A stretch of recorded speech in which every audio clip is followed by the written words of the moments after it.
October మాసంలో 1వ తారీఖు బుధవారం నవమి, మహానవమి.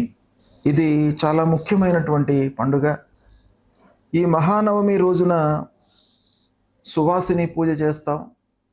తర్వాత ఆయుధాలను పూజిస్తాం. ఆయుధాలు మనకు చాలా ముఖ్యమైనటువంటివి. అమ్మవారికి సంబంధించినటువంటి ఆయుధాలను మనము నిత్యం కూడాను వాడుకునేటువంటి వస్తువులను, వాహనములను, వాహన పూజ ముఖ్యంగా మనము ఈ మహర్నవమి రోజున చేస్తాం. అలాంటిది ఈ 1వ తారీఖు నాడు వస్తుంది. ఇక 2 అక్టోబర్ గురువారం విజయదశమి, దసరా పండుగను మనము జరుపుకుంటున్నాం. ఈ దసరా పండుగ చాలా ముఖ్యమైనటువంటి పండుగ. భారతీయ సాంప్రదాయంలో, సనాతన ధర్మంలో దసరా అనేటువంటిది ఒక ఉత్కృష్టమైనటువంటి పండుగగా మనము దీన్ని భావిస్తాం. ఈ దసరా పండుగ రోజున అపరాజితాదేవిని పూజిస్తాం. అంటే ఆ అపరాజితాదేవిని పూజించడం మూలకంగా మనము చేపట్టేటువంటి కార్యక్రమాలు అన్నీ కూడాను సకాలంలో పూర్తి కావడానికి, ఆటంకాలు లేకుండా ఉండడానికి, అపజయము లేకుండా ఉండడానికి పరాజిత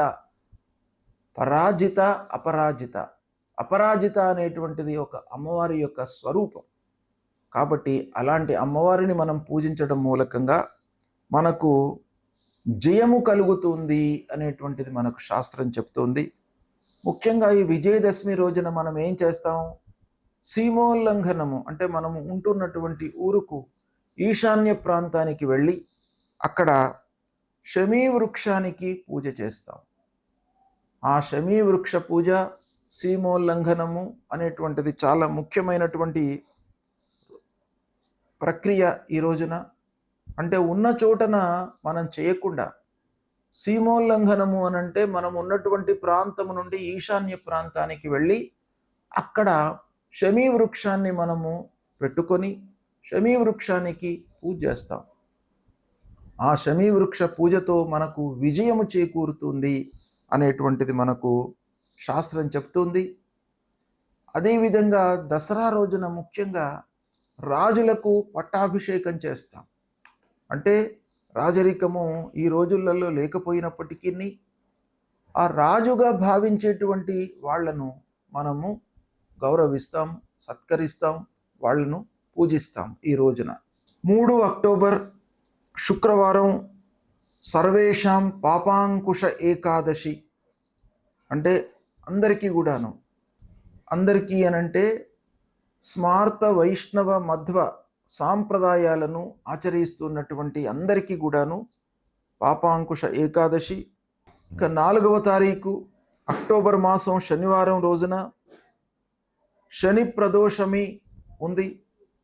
ఈ శని ప్రదోషం రోజున అందరూ కూడాను ఆ శని ప్రీత్యర్థమై నవగ్రహ దేవాలయానికి వెళ్ళడము, శని స్తోత్ర పారాయణం చేయడము, శివాలయానికి వెళ్ళడం మూలకంగా మీకు మంచి జరుగుతుంది.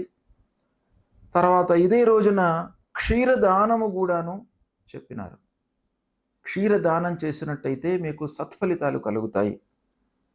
దాన ఫలము, క్షీర దానం మూలకంగా అత్యంతమైనటువంటి మీకు ఒక పుణ్య ఫలము వస్తుంది అనేటువంటిది శాస్త్రం చెప్తుంది. కాబట్టి ఈ రోజున అంటే క్షీరదానం చేసి ద్విదళాన్ని వ్రతంగా మనం ప్రారంభిస్తాం. అంటే ద్విదళ వ్రతము అనంటే ద్విదళ వర్జ్యం అన్నమాట. ఈ రోజు నుండి గృహస్థులు చాతుర్మాస్యం లోపల ఆ ద్విదళ వ్రతము అనంటే, ద్విదళము అనంటే పప్పు దినుసులు, అవి తినకుండా 1 నెల రోజులు భోజనం చేస్తారన్నమాట, ఆ వ్రతము. ఇక దాని తర్వాత 6వ తారీఖు అక్టోబర్ నెల సోమవారం కోజాగరి పూర్ణిమ, కౌముది పూజ. ఈ కోజాగిరి పూర్ణిమ రోజున ఏం చేయాలి? కౌముది పూజ. కౌముది అంటే వెన్నెల, చంద్రుణ్ణి పూజించాలి. ఆ చంద్రుడి ద్వారా వచ్చేటువంటి వెన్నెల అనేటువంటిది మనకు మానవాళికి ఆహ్లాదాన్ని, ఆనందాన్ని, సంతోషాన్ని ఇచ్చేటువంటిది. కాబట్టి ఆ చంద్రుడి యొక్క అనుగ్రహం కూడా మానవాళికి కావాలి. సూర్యుడి యొక్క అనుగ్రహము ఎంత అవసరమో చంద్రుడి యొక్క అనుగ్రహం కూడాను అంత అవసరము. మానసికంగా మనము ఒక ఉన్నతమైనటువంటి స్థితిలో ఉండడానికి ఈ కోజాగిరి పూర్ణిమ, ఆ రోజు వచ్చేటువంటి ఆ చంద్రుడికి సంబంధించినటువంటి వెన్నెలను మనము పూజించడము చాలా మనకు శ్రేయస్కరమైనటువంటి విషయం అని శాస్త్రం చెప్తుంది. ఇదే రోజున ఆకాశంలో దీపాలు వెలిగిస్తారు, అంటే దీపోత్సవం చేస్తారు.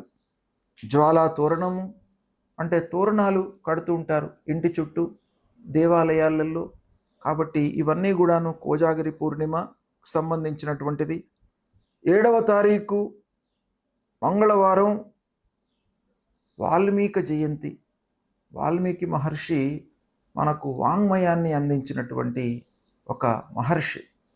కాబట్టి ఆయనను దృష్టిలో పెట్టుకొని వాల్మీకి పూజ చేయడము, గురువులను సత్కరించడము ఈ పౌర్ణిమ రోజున చేయాలి. ఈ పౌర్ణిమతో కార్తీక స్నానాలు కూడాను ప్రారంభమవుతాయి. కాబట్టి కార్తీక స్నానాలు కూడాను ఈ పౌర్ణిమ 7వ తారీఖు నుండి అందరూ చేస్తుంటారు, అది ఆచరించాలి. ఇక 10వ తారీఖు నాడు సంకష్టహర చతుర్థి. 10 అక్టోబర్ శుక్రవారం రోజున సంకష్టహర చతుర్థి. అన్ని సంకటాలను, కష్టాలను హరించేటువంటి చతుర్థి. ఈ చతుర్థి తిథికి అధిష్టాన దేవత గణపతి. కాబట్టి ఈ సంకష్టహర చతుర్థి వ్రతాన్ని ఆచరించడం మూలకంగా ఆ గణపతి యొక్క, వినాయకుడి యొక్క అనుగ్రహం మనకు లభిస్తుంది. సంకటాలు లేకుండా ఉంటాయి, ప్రారంభించినటువంటి పనుల లోపల ఆటంకాలు లేకుండా ఉంటాయి. అయితే ఈరోజు సంకష్టహర చతుర్థి రోజున ఉదయం నుండి మీకు వీలైన సమయం లోపల గణపతి దేవాలయానికి వెళ్ళి గణపతిని మీరు అభిషేకం చేయండి, పూజించండి. సాయంత్రం వరకు, అంటే చంద్రోదయము రాత్రి ఈ రోజున 8:36 ఉంది కనుక 8:36 వరకు ఉపవాసం ఉండి పాలు పళ్ళు తిని సాయంత్రం మీరు పారణ చేయాలి. అంటే మళ్ళీ సాయంకాలము 6:36 తర్వాత ఆ గణపతిని స్మరించి పూజించి అప్పుడు భోజనం చేయవచ్చును. ఇది ఈ సంకష్టహార చతుర్థి వ్రత విధానము. ఇది చేసినట్టయితే మీకు ఆటంకాలు లేకుండా ఉంటాయి. తప్పకుండా మీరు ఈ సంకష్టహార చతుర్థి వ్రతాన్ని ఆచరించండి. ఇక దాని తర్వాత మళ్ళీ 17వ తారీఖు శుక్రవారం సర్వేషాం రమా ఏకాదశి. ఈ ఏకాదశి పాటించడం మూలకంగా మీకు ఆ లక్ష్మీ అమ్మవారి యొక్క అనుగ్రహం కలుగుతుంది. ఇక 18వ తారీఖు అక్టోబర్ శనివారం ధనత్రయోదశి మధ్యాహ్నం 12:20కి ప్రారంభమవుతుంది. తెల్లవారితే 19 అక్టోబర్ ఆదివారం రోజున మధ్యాహ్నం 1:52 వరకు ఉంటుంది. ఈ ధనత్రయోదశి రోజున ముఖ్యంగా ధన్వంతరి జయంతి అని అంటారు. ధన్వంతరి ఇది మనకు ఆయుర్వేదం ప్రకారంగా వైద్యుడు, దేవతలకు వైద్యుడు అన్నమాట. కాబట్టి ఈ ధన్వంతరి జయంతి రోజున ధన్వంతరి పూజ చేయడం మూలకంగా మనకు వ్యాధులు దూరం అవుతాయి, వ్యాధులు రాకుండా ఉంటాయి, అరిష్టం లేకుండా ఉంటుంది అనేటువంటిది ఒక పక్కన ఉంది. అంతేకాకుండా ధనత్రయోదశి రోజున ఏదైనా విలువైనటువంటి వస్తువులను కొనడం మూలకంగా మనకు లక్ష్మీ అమ్మవారి యొక్క కటాక్షం కలుగుతుంది అని శాస్త్రం చెప్తుంది. దీన్ని ధన్తేరస్ అని కూడా అంటారు.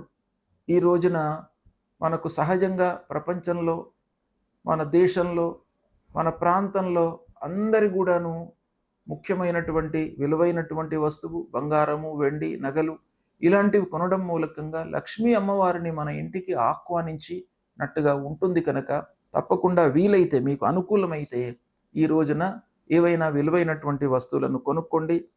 ఇక 20 అక్టోబర్ సోమవారం నరక చతుర్దశి, నరకాసురుణ్ణి వధించినటువంటి దినం. ఆ దినాన్ని మనము ఒక పండుగగా, వేడుకగా మనం సంభ్రమంతో జరుపుకుంటాము. మొట్టమొదలు ఈ నరక చతుర్దశి రోజున సూర్యోదయాత్ పూర్వము తైలాభ్యంగ స్నానం చేయాలి, అంటే నూనె పెట్టుకొని స్నానం చేయాలి ఉదయం పూట. 5:45 తైలాభ్యంగ స్నానం చేసి, దాని తర్వాత మళ్ళీ దీపావళి అమావాస్య కూడాను ఇదే రోజున గనక సాయంకాలము మహాలక్ష్మి పూజ చేసుకోవాలి. ఈ మహాలక్ష్మికి సంబంధించినటువంటి పూజా సమయం కూడాను మీకు తెలియజేస్తాను. సాయంత్రం 5:51 నుండి 8:55 వరకు ఒక మంచి సమయము మహాలక్ష్మి పూజ చేసుకోవడానికి. తర్వాత రాత్రి 9:57 నుండి 10:59 వరకు కూడాను ఒక సమయం ఉంది. ఈ సమయంలో అమ్మవారిని పూజించినట్టయితే ఆ మహాలక్ష్మి యొక్క కటాక్షంతో మీకు మంచి జరుగుతుంది, అనుకున్న పనులు నెరవేరుతాయి. ఇక తెల్లవారితే 21 అక్టోబర్ మంగళవారం కేదార గౌరీ వ్రతం, దర్శ అమావాస్య అవుతుంది. ఇక 22 అక్టోబర్ బలి ప్రతిపద.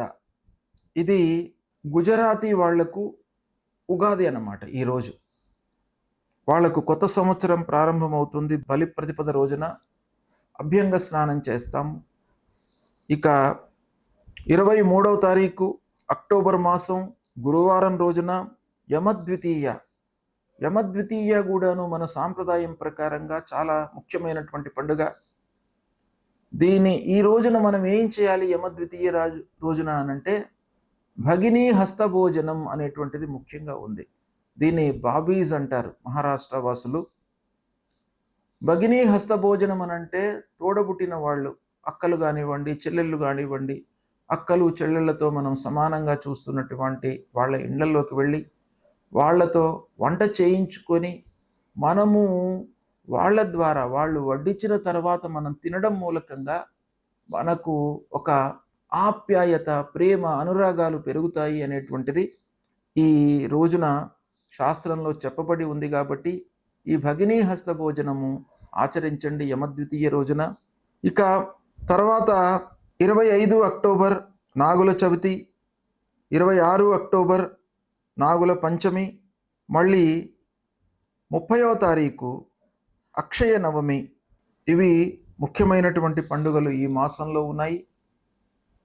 ఈ పండుగలను కూడాను దృష్టిలో పెట్టుకొని ప్రతి విషయం కూడాను, ప్రతి పండుగ కూడాను మనకు ఋషులు దర్శించి మన కొరకు, మన శ్రేయస్సు కొరకు, మన జీవితం సుఖమయంగా జరగడానికి వాళ్ళు ఏర్పాటు చేసినటువంటివి. కాబట్టి వీటిని, ఈ పండుగలను, ఆ పండుగలలో ఉన్నటువంటి ఆంతర్యాన్ని, ఇతిహాసాన్ని తెలుసుకొని వాటిని ఆచరించడం మూలకంగా మీకు జీవితంలో మంచి ఫలితాలు కలుగుతాయి.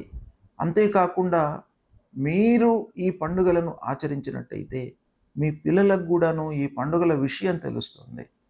మన సనాతన ధర్మాన్ని కాపాడిన వాళ్ళము అవుతాము. కాబట్టి తప్పకుండా పండుగను ఏదో గుడ్డిగా మనము జరుపుకోకుండా పండుగ వెనుక ఉన్నటువంటి ప్రాతినిధ్యాన్ని, చరిత్రను, ఇతిహాసాన్ని మీరు క్షుణ్ణంగా తెలుసుకున్నట్టయితే మీరు మళ్ళీ పిల్లలకు చెప్పడానికి అవకాశం ఉంటుంది. మీరు చేయడము, మీరు చేస్తూ ఉన్నప్పుడు పిల్లలు చూడడం కూడాను చాలా ముఖ్యమైనటువంటిది. అంతేకాకుండా ఆ పండుగ విషయంలో ఉన్నటువంటి చరిత్ర, అది పిల్లలకు చెప్పడం మూలకంగా ఒక లైనేజ్ అనేది ఏర్పడుతుంది. సనాతన ధర్మం అనేటువంటిది స్థిరస్థాయిగా ఉంటుంది ఈ ప్రపంచంలో. కాబట్టి పండుగలను ఆచరించండి, సుఖమయమైనటువంటి జీవితాన్ని గడపండి. శుభం.